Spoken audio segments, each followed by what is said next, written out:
Hello, everybody, and welcome to the Cambridge Advanced Accelerator podcast. My name's Cheryl, and if you're serious about improving your advanced English and finally passing your Cambridge C1 Advanced exam, you are in the right place. Every week, I'll bring you practical strategies, honest advice, and the motivation you need to keep going this week, even when it's feeling a bit overwhelming. So, here's your Monday motivation. Let's get this week off to a flying start. So this week, I want to tell you a little story about my weekend and how this can help you with your exam preparation or indeed your kind of advanced English preparation. So I was planning my week out on Saturday, and I decided, and I do this every weekend, I decided that I was going to do a bit of batch cooking. Now, batch cooking is when you basically cook all your meals for the week in advance. So I made a giant pot, a vat of soup. A vat makes it sound really giant. I cooked a vat of soup of lentil and bacon soup. It was very tasty, if I don't say so myself. And I cooked a chicken casserole in my slow cooker. Now, I've been super excited about my slow cooker because it took me bloody ages to find it in Spain. Apparently, slow cookers are not a thing in Spain. Tried to order one online, came to the door, and it was a pressure cooker. And I have a terrible fear of pressure cookers that are going to explode in my face. So I stay well clear of those. Sent that one back and finally managed to find a slow cooker to make my chicken casserole. So I made my chicken casserole and I made a tres leches cake, which is a 3 milk cake, which is a Venezuelan style cake for my wife's. It's her birthday on Tuesday and that's her favourite cake. So I'm going to make this cake. The 3 milks is condensed milk, evaporated milk, and like cream. Great for my diet. Anyway, I made that. Now, why am I telling you about my cooking? You might be asking on an English podcast. So the reason being is that I like to get really organized with my cooking for the week because I know I don't have a lot of time. I'm usually at my desk teaching or helping you guys out kind of from about 8 in the morning till 8 o'clock at night.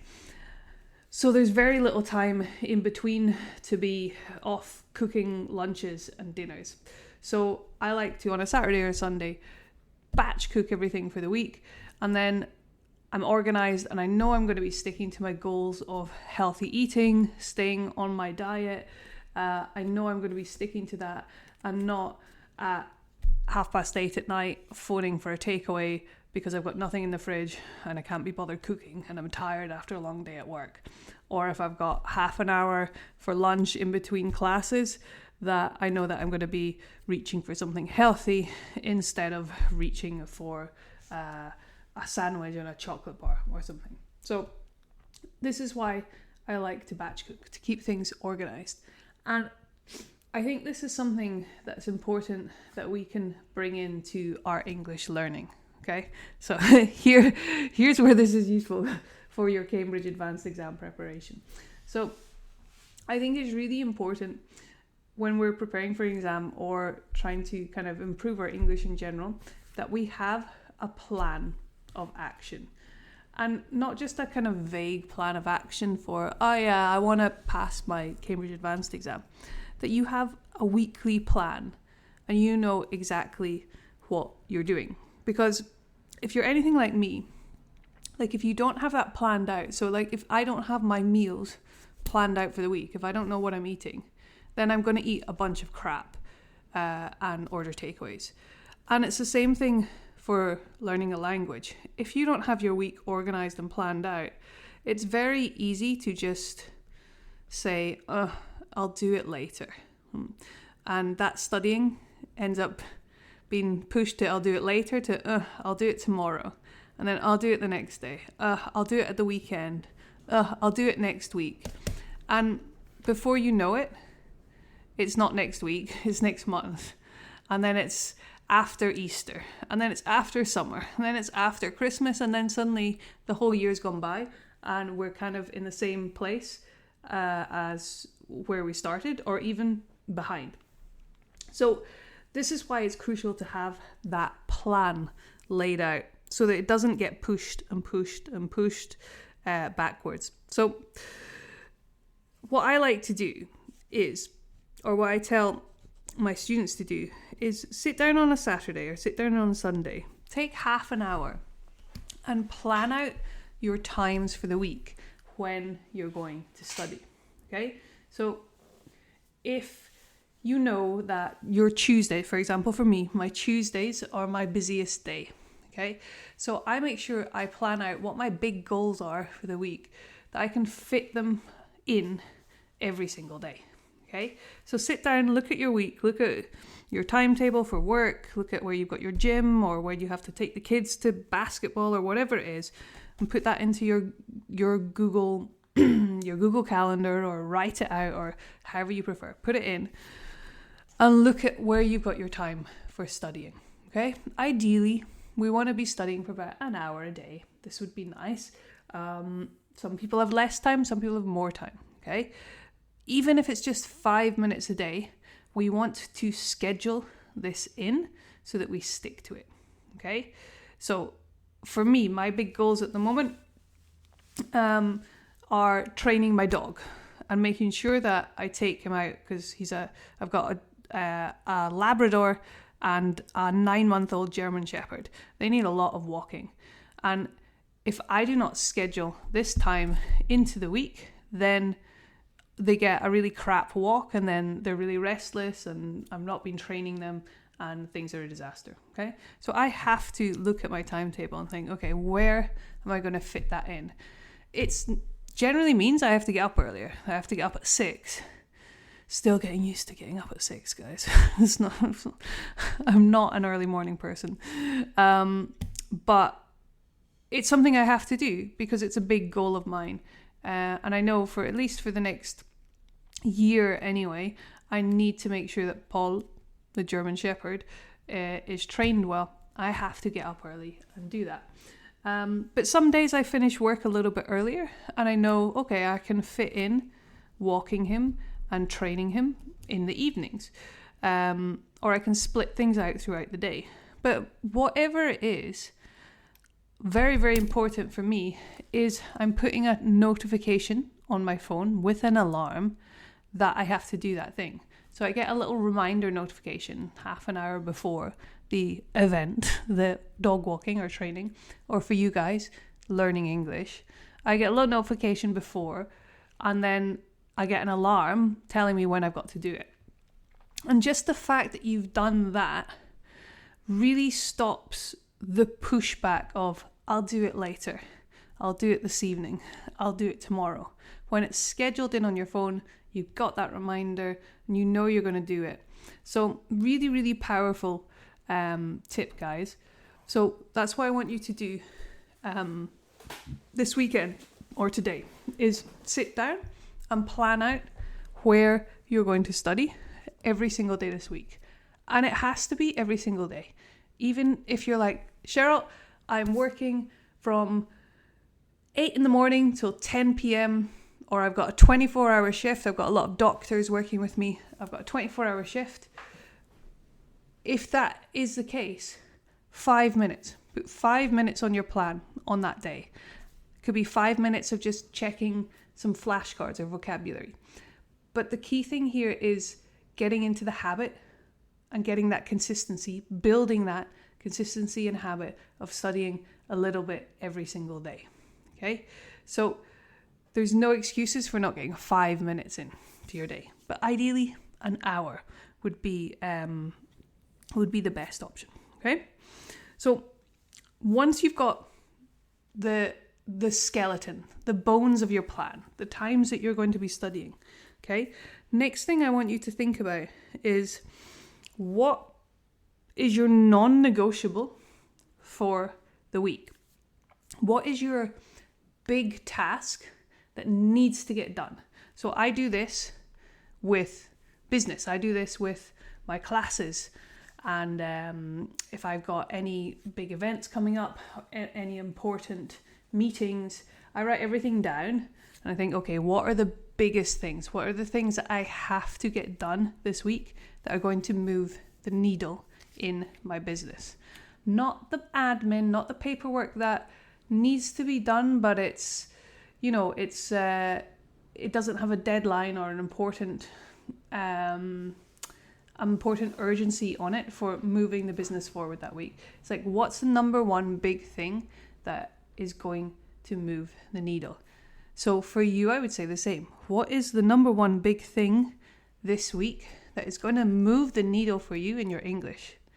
And normally, almost always, it's the thing that you don't want to do. It's the thing that you have been avoiding. For a lot of people, that might be, for example, writing. Doing an essay, writing an essay. Like, God, it's such a big task. I don't want to sit down and do it. And we make it into this giant thing in our head. But then when we actually sit down to do it and get it done, we're like, actually, that wasn't so bad. I have this doing my taxes. I'm like, oh God, I can't be bothered sitting and getting all the receipts and everything together and sending everything to the accountant. I'm like, it's going to take me forever. Actually, it takes me like a couple of hours and then that's done. And I was like, oh, that wasn't so bad. So it's the same thing, okay? For you guys, what is that thing that you are avoiding? What is that big thing that's going to be really important? It's probably your weakness, the thing you need to work on the most, the thing that you're avoiding, okay? This is going to be your non-negotiable for the week, the thing that we have to get done.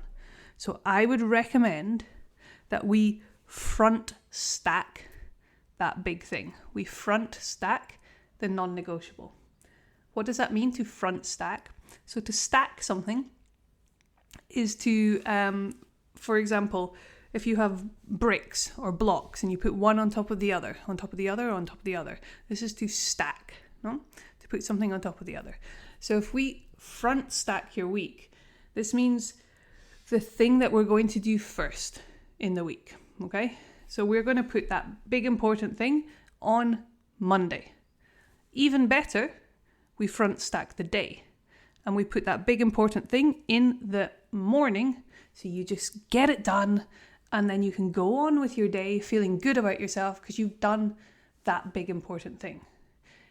Takes the guilt, takes the pressure away from you, takes that anxiety away from you, and it usually makes you more productive for the rest of the day as well, because you don't have that anxiety and guilt hovering over you, okay? So front stack to the Monday, and then front stack, if you can, to the morning with your big task. Next, put your other tasks that need to get done in after that, okay? But important to plan them out. Don't just put on your notifications on your study plan, study English. Because then you're going to open the notification and be like, oh, okay, I've got to study English for an hour. God, what am I going to study? Let me pick a random book, or let me go and scroll on YouTube for half an hour and see what I'll study. And you end up wasting half of that hour just picking what to study or randomly flipping through pages in a book. Be specific with your study time and do that when you're planning, so that when you get your notification ping that, oh, I'm studying English, I've got to do reading part 7 from the Cambridge Advanced exam, and I've got to do 2 of them, and then I need to send Cheryl my questions and get feedback on it. That could be what you have to do for your hour. If you have that, then you're going to maximize that hour. You're going to maximize that time, because you're going to get your notification, you're going to open your study plan, and you're going to do your 2 part 7 tasks and ask questions. Boom, done. No wasting time scrolling or flicking through books, okay? So, non-negotiable, front stack it on Monday, put it in the morning if you can, and put it in your notifications specifically what you're going to do. The final thing that I would add to that is I would put in one scary thing each week, okay? One thing that is going to push you outside of your comfort zone every week. And again, this is to help you improve your English as fast as possible. Because if you are not pushing outside your comfort zone, if you are, for example, let's look at this in terms of speaking. If you're always playing it safe and using the same basic phrases, the same language over and over when you're speaking, if you're not trying new things because you're worried about making a mistake or you're worried about what people will think about you, then we're never going to improve. We're never going to learn. In order to get better at the advanced vocabulary or become more fluent, you need to make mistakes, okay? Mistakes are fantastic. Mistakes are awesome because they show you what you still need to work on and you show that you're pushing and improving. You wouldn't expect a child to suddenly go from being a baby and crawling to standing up their first time and being able to walk, no problems. You would expect the child to fall over and get back up and fall over and get back up and fall over and get back up. And eventually that walking becomes normal for them. It becomes comfortable. It becomes easy. But they have to have that time period when they're pushing themselves, when it's new and different and uncomfortable and they make mistakes and they fall down. They need to have that in order to make walking become the normal and the comfortable place. It's the same with your English. If you want to be able to use advanced language and speak fluently, you need to push outside your comfort zone to practice and try that until it becomes your norm, okay? So always put on your plan for the week something scary, something that is pushing outside your comfort zone so that eventually it will go into your comfort zone. Guys, I hope you found that useful. I hope you can take something from that this week, a bit of motivation to help you with your English. These podcasts come out every Monday, so make sure you check in, turn on your notifications, subscribe so you don't miss anything, and I will see you next Monday with our next bit of motivation, tips and tricks to help you with your advanced English and to pass the Cambridge Advanced exam. Take care for now. Bye-bye.